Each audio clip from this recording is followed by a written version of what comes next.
বাংলাদেশ টিমের যে সামগ্রিকভাবে ব্র্যান্ড ভ্যালু এখনকার প্রেক্ষাপটে মনে হয় যে একটু কি ব্র্যান্ড ভ্যালু মানে বিশেষ করে ফুটবলের রাইজিংটা রিসেন্টলি, যেমন লাইক হামজা চৌধুরী বা এরকম ফুটবলার যারা আসছেন বাংলাদেশ দলে বা অরিজিন ফুটবলার যারা এসে এই ফুটবলটাকে নতুন করে একটা এস্টাবলিশ, এবং সেখানে আপনার কি মনে হয় যে একটু ক্রিকেটের এই জায়গাটা একটু পিছিয়ে যাচ্ছে বা একটু কমেছে, এটা অস্বীকার করার কিছু না, জি একটু অবশ্যই ডেফিনেটলি কমবে, কারণ সাকিব ভাই, তামিম ভাই, মুশফিক ভাই, রিয়াদ ভাই, জি মাশরাফি ভাই, তারা যে জি অবস্থানটা তৈরি করেছিলেন, ওই রকম অবস্থান এখনো পর্যন্ত আমরা তৈরি করতে পারিনি, এটা সত্য। জি বাট আপনি যেই ক্রেজের কথাটা বললেন, যে আসলে আমাদের ফ্যান ফলোয়ার বলেন বা ক্রিকেটের পেছনে মানুষের যেই আহ, আশা ছিল এটা কমেছে যদি আপনি বলেন, এই জায়গায় আমি মনে করি না যে খুব বেশি একটা কমেছে, কারণ স্টিল মাঠে দর্শক আসে, হুম, স্টিল প্লেয়ারদের পেছনে সাধারণ মানুষ দৌড়াদৌড়ি করছে। সো ওই ভালোবাসার জায়গাটা কিন্তু এখনো আছে।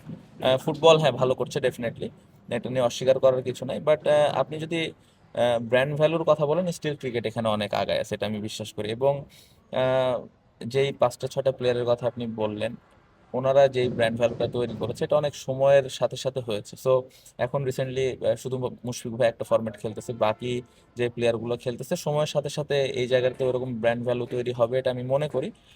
আরেকটা জিনিস আমি মনে করি যে একটা সময় তারা যেভাবে রেগুলারলি পারফর্ম করেছে, করে একটা জায়গায় দলকে নিয়ে এসছে, এখন কিন্তু আপনি যদি দেখেন মিরাজ, লিটন বা মমিনুল ভাই, তাইজুল ভাই, মোস্তাফিজ দলে আছেন, এনারা কিন্তু অনেক ম্যাচ জিতাইছে বাংলাদেশের হয়ে।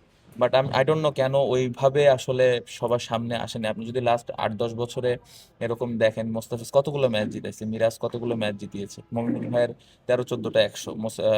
সো এরকম এরকম ক্রিকেটার কিন্তু আছে। সো ওইভাবে আসলে এই প্লেয়ারগুলোকেও তুলে ধরলে আমার মনে হয় যে ব্র্যান্ড ভ্যালুটা আস্তে আস্তে বাড়বে। বাট পাশাপাশি আমাদের আসলে বাংলাদেশ টিম হিসেবে ম্যাচ জিততে হবে। সো এই জায়গাটাতে আমার মনে হয় একটু ল্যাকিংস আছে, ইন্ডিভিজুয়াল পারফরমেন্স হচ্ছে, বাট দল হিসেবে যদি আমরা আরেকটু বেশি ম্যাচ জিতি, ওয়ান ডে এবং টি-20 এবং টেস্ট, এই 3টা ফরম্যাটে, তাহলে ব্র্যান্ড ভ্যালুটা আবার পিকে চলে আসবে।